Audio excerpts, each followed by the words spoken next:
for another episode. It is Friday. It's Friday. Friday. When people say Friday, it makes me think fried eggs. That's what I hear. Which, of course, is very silly. But I'm a little tired, and I'll show you why in a moment. Oh. And good morning, everybody. Welcome. Today is Friday, September 20th, 2019. My name is Jeremy, and this is my first cup of coffee. Oh, that's good. All right, so it's Friday. Got a tournament tomorrow. Picking up one of the team members. I'm still unclear whether I'm on the team. I sponsor the team.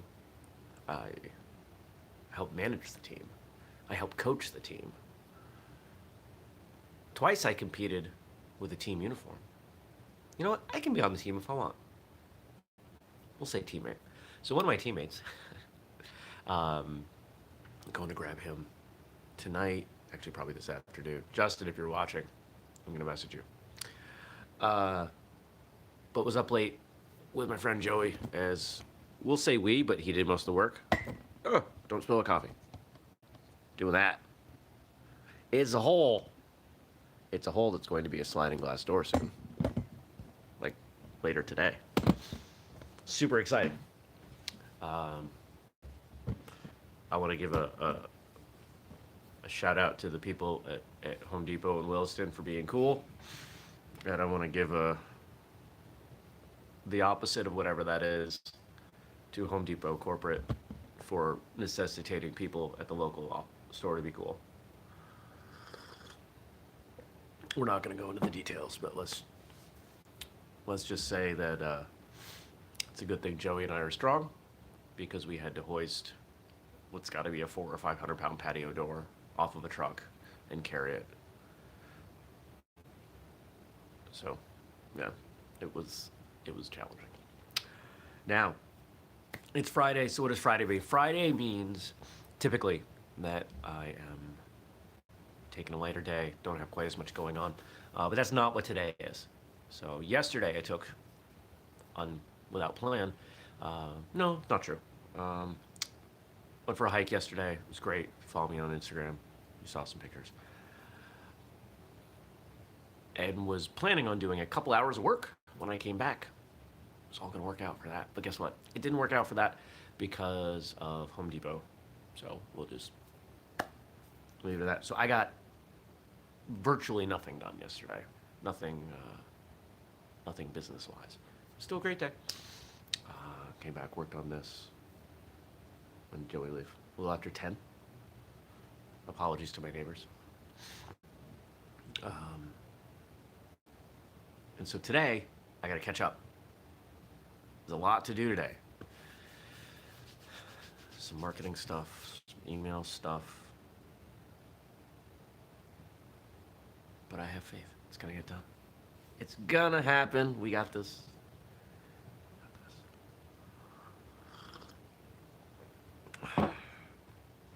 All right, enough of that. Let's answer some questions.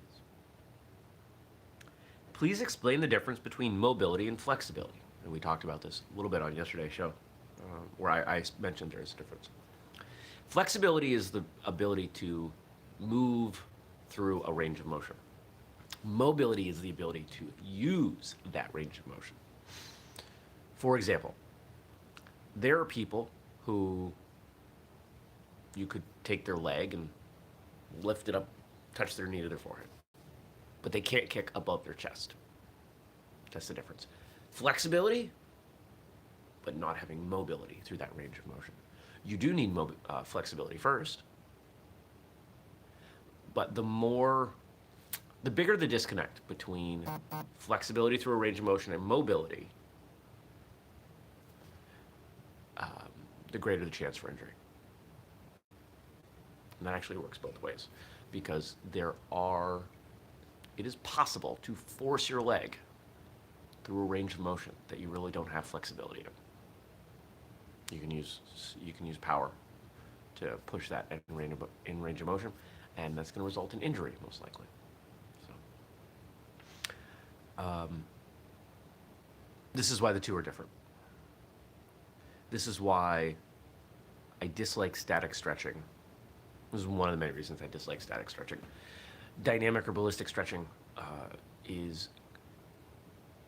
it can give you mobility and flexibility at the same time. Okay? So if you have trouble remembering that, think mobility, mobile, move, the ability to move through that range of motion.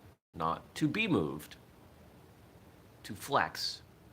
Flex, you think about something flexing, it's generally from an outside source. I don't mean flexing, your bicep. But if something is mobile, it is moving. It's moving generally of its own accord. That's how I remember it. Good question. I found out that Bruce Lee was a cha-cha dancer. What similarities do you see between dance and martial arts? I have read this. I've seen some photos. Yes, he was a ballroom dancer. I don't know if it's specifically it was the cha-cha, but yes, he was a competitive ballroom dancer, and I believe a championship level ballroom dancer. Oh, man. Similarities between dance and martial arts. Quite a bit. In fact, I've always described forms, kata, tol, pumse, patterns, hyung, whatever you call them. When people ask what they are, I've described them as prearranged dances, but with martial arts movements. And that's a pretty good description. People tend to understand what I mean when I say that. So there's that generalization. What is dance? Dance is coordinated movement done to be, we'll say, to have some aesthetic. If it is a partner dance, it has to be coordinated. A lot of dances are prearranged, just like martial arts. And there's a fair amount of self-expression in there. I don't know why I stumbled over that. Self-expression. So with self-expression, you're talking about the opportunity to individualize. And if you look at high-level dance, just as high-level martial arts, even with movements that are prearranged, there's still opportunity for adjustment. It's often, as I say in forms, there's space between the moves. Now, I am not a skilled dancer. I am not someone that's going to start the dance party at your wedding, for example.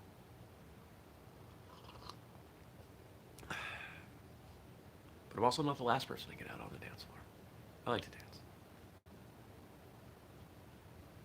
I have an appropriate level of confidence in my dance skill given my lack of dancing ability. And sometimes I have to fight with my body to not just do martial arts.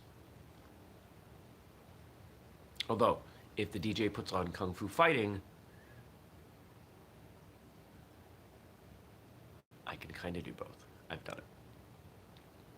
Try dancing to Kung Fu Fighting without punching. It's almost impossible. How else do you do it?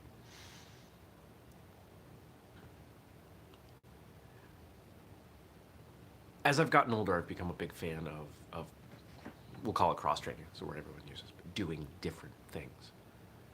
Martial arts, parkour, gymnastics, CrossFit, bodybuilding, hiking. The more movement we do, I think the better it is for our body. Not more by volume, but more different things. It doesn't mean that one thing can't be the core of what you do, in this case martial arts, with other things supplementing it. But I think dance is a wonderful complement to martial arts.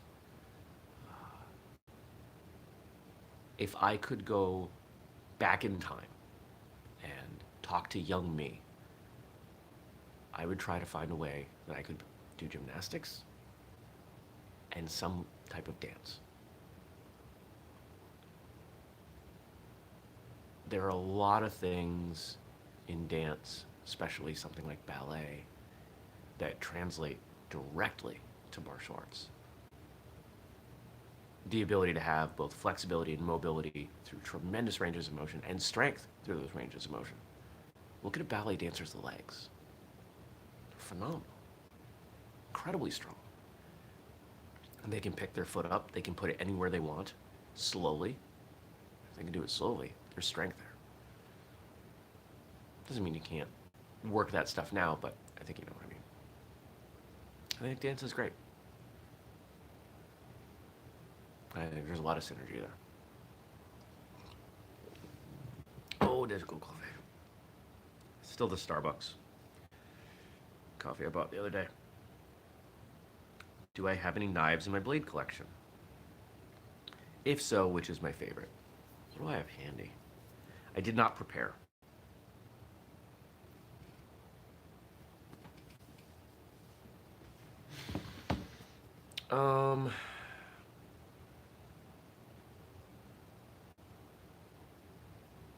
Can I grab real quick? All right, you gotta wait a second. I'll be right back.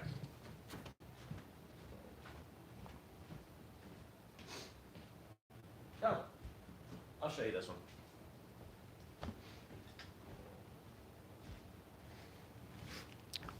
I've lost a lot of my knives. They just end up. I'm convinced that when I traded in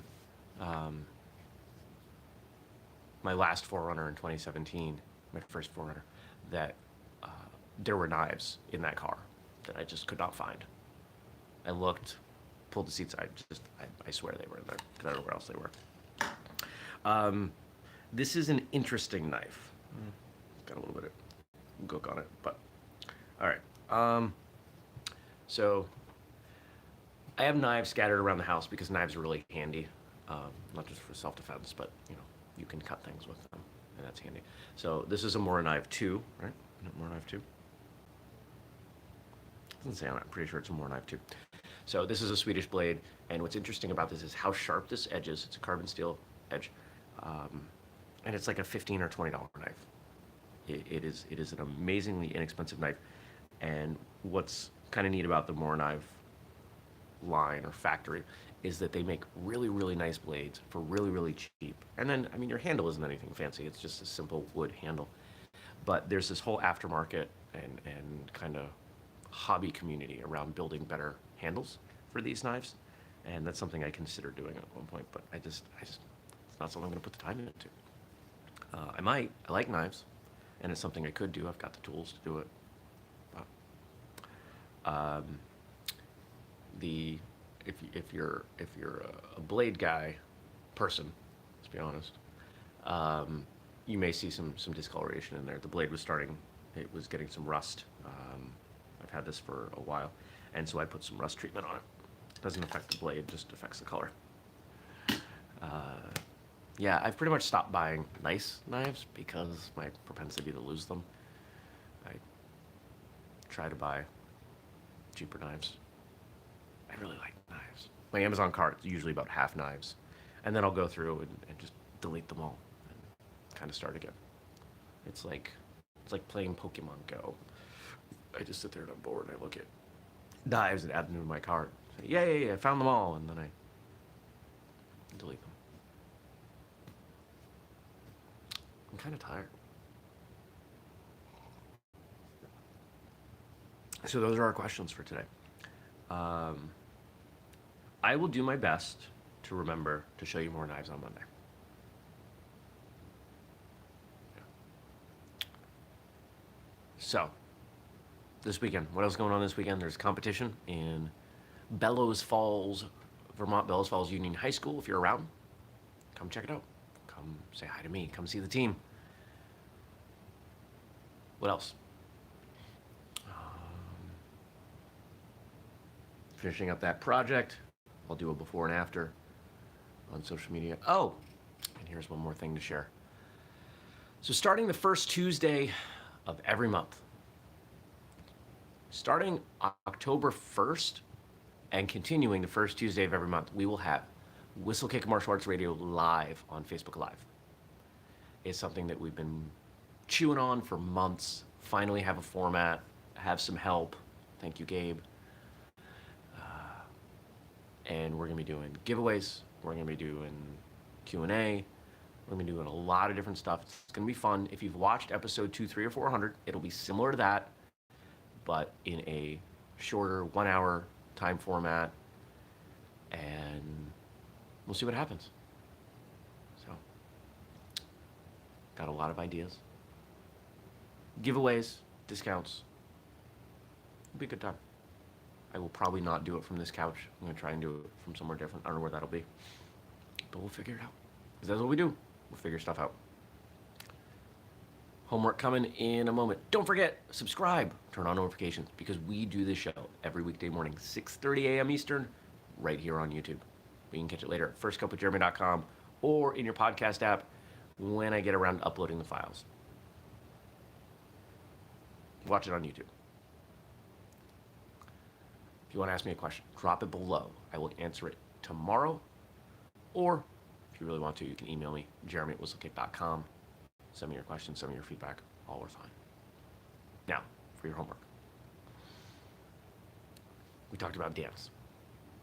We talked about the way dance can influence your martial arts as a movement practice. I think, I'm going to guess, just about everybody out there has some kind of movement practice, something beyond martial arts that they do. What is it? It should be easy. How does it impact your martial arts? If you're a runner, how does that influence the way you train? How does it affect your cardiovascular health? How does it affect you both positively and negatively? Nothing is perfect. There's always a downside. So understand what that is. Be honest with yourself about what it is. I'm not saying you change anything, but just know the strengths and the weaknesses of what you're doing. That's all. And if you're willing to comment below what other things you incorporate into your healthy lifestyle or movement of your day or whatever you want to call it, drop it below in the comments. Would love to know. So, I hope you have a fantastic day, and I'll see you back here on Monday. Have a good weekend. Take care. Peace.